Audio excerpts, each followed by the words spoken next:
নারী মানে কি ভয়, নাকি নরম এক আশ্রয়?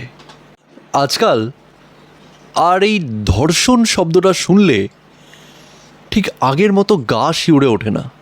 কারণ এটা যেন কিছু শ্রেণীর মানুষের আইডেন্টিটি বানানোর, টিআরপি বাড়ানোর আর ব্রেকিং নিউজ বানানোর একটা মূল মন্ত্র হয়ে দাঁড়িয়েছে। আমাদের সবার প্রিয় আর সবার ভালোবাসার পশ্চিমবঙ্গ, যেখানে নাকি নারীদের একসময় বলা হতো শক্তির রূপ, যে রাজ্য আজ থেকে বেশ কিছু বছর আগেও তার শিল্পকলা, শিক্ষা আর সংস্কৃতির জন্য সারা বিশ্বে পরিচিত ছিল। তবে বর্তমানে এই রাজ্যে খুব স্বাভাবিকভাবেই আর বিশেষ কিছু কারণে এ রাজ্যের মেয়েদের, নারীদের আর মা বোনেদের জীবনে ভরা দুপুরেও গ্রহণ নেমে আসে। আর সেই গ্রহণের অন্ধকার যে কতটা গভীর আর কতটা কালো, সেটা আমি, আপনি সবাই খুব জানি ভালো। আমাদের কলকাতা শহর শিক্ষা, সংস্কৃতি আর বর্তমান পশ্চিমবঙ্গের এক আলট্রা মডার্ন লাইফস্টাইলের প্রতীক। আর এই শহরে দিনের পর দিন ভরা দুপুর থেকে শুরু করে মাঝরাতের অন্ধকারে চারিদিকে ঘটে চলেছে এক বিশেষ উৎসব, যে উৎসবে লাগে না কোনো প্যান্ডেল, কোনো লাইটস বা কোনো জাঁকজমক। রাস্তার এদো গলি থেকে শুরু করে জঙ্গল বা কোনো হসপিটালের চোরা রুম থেকে শুরু করে ল কলেজের ক্লাসরুম, লাগে শুধু এতটুকুই জায়গা। আর নৃশংস কিছু শক্তিশালী রাজনৈতিক ব্যাকগ্রাউন্ড যুক্ত নরখাদক, লাগে শুধু এতটুকুই আয়োজনের জন্য। এই তো রিসেন্টলি খুব সাধারণ ঘরের একটা মেয়ে তার উচ্চ চিন্তা শক্তি আর যোগ্যতা নিয়ে কসবার ল কলেজে পড়াশোনা নাকি করতে গেছিল। শুনলাম নাকি মেয়েটা মৃত। না, মৃত বলতে হার্টবিট তার এখনও চলছে। লোকে বলছে মানসিকভাবে নাকি মৃত। আর তার পেছনে কারণ কি? সেই মেয়েটি নাকি আরও একবার এই কলকাতা শহরের বুকে একটা নাম করা ল কলেজের কলেজ ক্যাম্পাসের মধ্যেই হয়ে যায়। ল কলেজ মানে আমরা কি বুঝি? সাধারণত আইন গড়ে ওঠার আতুর ঘর। আইনের জন্ম যেখান থেকে হয়, আইন কি তার শিক্ষা যেখান থেকে হয়, সেই জায়গাটাকেই আমরা ল কলেজ বলে জানি। আর ঠিক সেই জায়গাতেই আইন ভেঙে গ্যাং মোলেস্টেশন আর ধর্ষণের মতো এক ঘটনা ঘটে গেল আজ আবারও কলকাতার বুকে। মানে ব্যাপারটা ঠিক এরকমই দাঁড়ালো যে আইন যেরকম আছে, আইনের ফাঁকও সেরকম আছে। বন্ধু, সহপাঠী, সহযোদ্ধা, এই সোকল্ড টার্মসগুলো না এক নিমেষে ভেঙে গেল ধর্ষণের প্রলেপে। আর সমাজ, বিচার, প্রশাসন সেরকমই আছে বিগত বেশ কিছু বছর ধরে বা আজীবন যেমনটা থাকে। প্রত্যেকটা দিন বিভিন্ন রকম রূপে মেয়েদের ওপর নির্যাতন, ধর্ষণ, মোলেস্টেশন, ছোট ছোট শিশুদের ওপর যৌন নির্যাতন। নামগুলো খুব পরিচিত না? হ্যাঁ, আমারও তাই লেগেছে। কারণ প্রতিদিন সকাল থেকে সন্ধে কিছু বিখ্যাত, বিশ্ববিখ্যাত নিউজ চ্যানেল বা ফেসবুক বা অন্যান্য সোশ্যাল মিডিয়াদের ফেমাস পেজে বিশেষ কিছু হ্যাশট্যাগ আর ব্রেকিং নিউজের লাইনে এই খবরগুলোই বর্তমান বাজারে খুব মুখরোচক। কিন্তু প্রশ্ন হলো, কেন অপরাধীরা, রেপিস্টরা এখনও বুক ফুলিয়ে ঘুরে বেড়াতে পারে?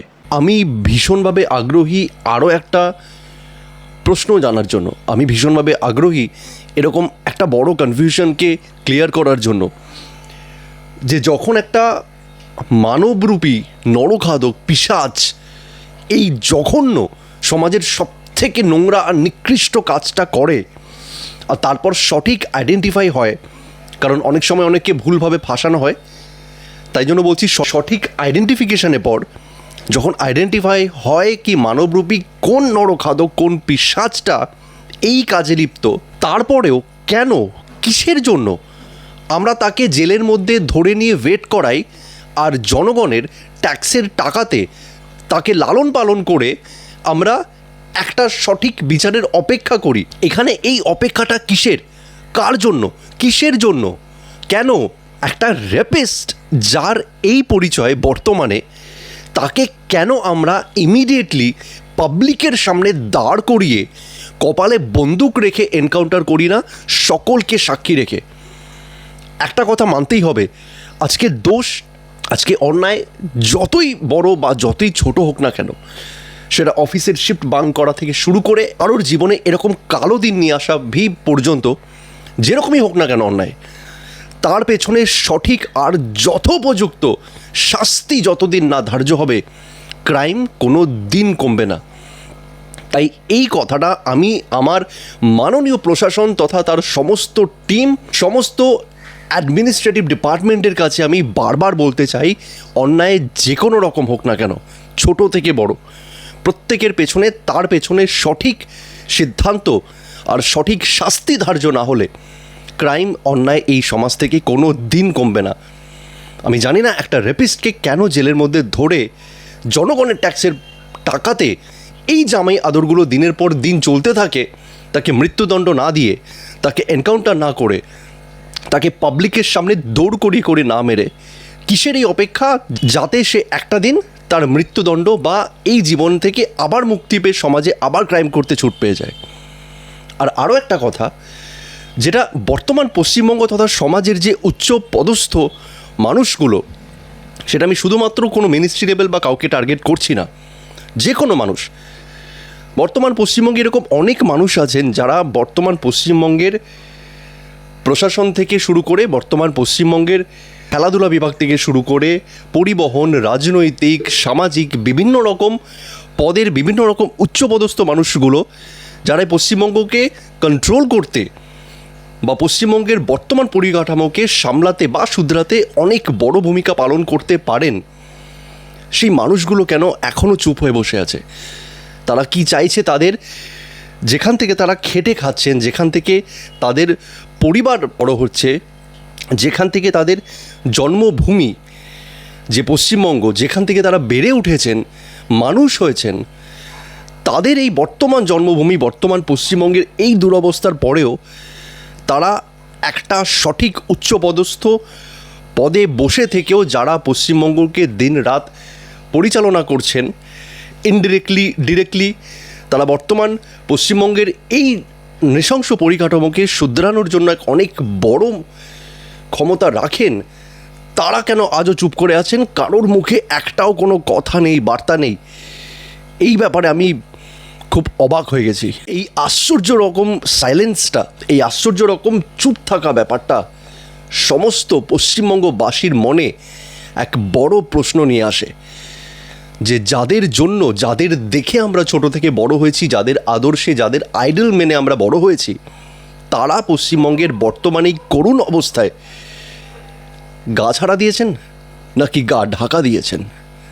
কেন কসবার ল কলেজের মতো এত বড় বিখ্যাত একটা কলেজে সিসিটিভি থাকলেও তাকে পর্যবেক্ষণ করার বা সঠিক পর্যবেক্ষণ বলাই বাহুল্য, তার কোনো ব্যবস্থা নেই?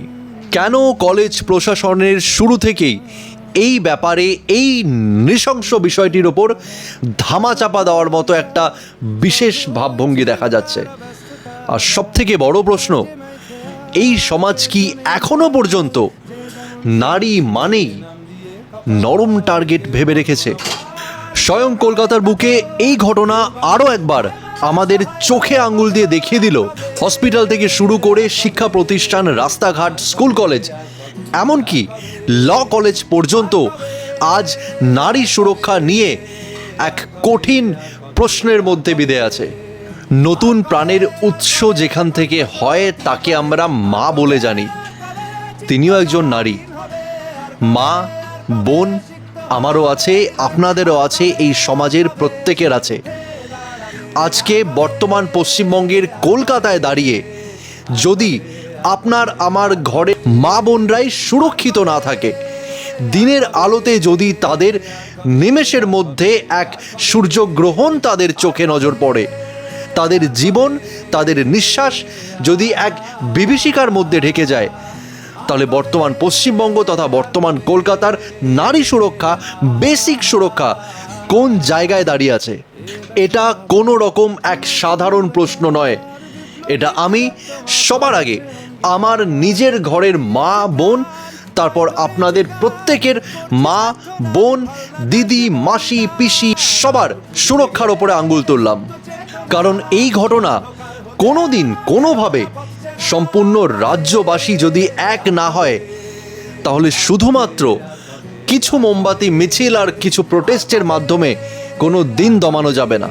আজকে যেরকম এই ধর্ষণ শব্দটি আমরা শুধুমাত্র আপনার মোবাইলের পর্দায়, টিভির পর্দায় বারবার ভেসে আসছে, আমরা হয়তো বিরক্ত হয়ে, বোর হয়ে সেখান থেকে চোখ পর্যন্ত সরিয়ে নিচ্ছি, কারণ আওয়াজ তোলার ক্ষমতা, স্পর্ধা আমরা হারিয়েছি।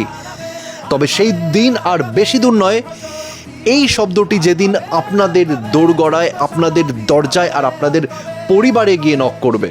তাই হাত জোর করে অনুরোধ, এবার আর চুপ থাকা নয়, এবার আর মোবাইলে স্ক্রোল করে বর্তমান রাজ্যের পরিস্থিতি আর সত্যিটাকে ইগনোর করা নয়। কারণ আজকের যে অ্যাড্রেস কসবা ল কলেজ, সেটা কাল আমার বা আপনার বাড়ি হতে এক পলকের দেরি। তাই ভিডিওটি শেষ করার আগে আপনাদের কাছে আরও একবার আর সেই একটাই প্রশ্ন বারবার নিয়ে এলাম, আজ নয় তো আর কবে?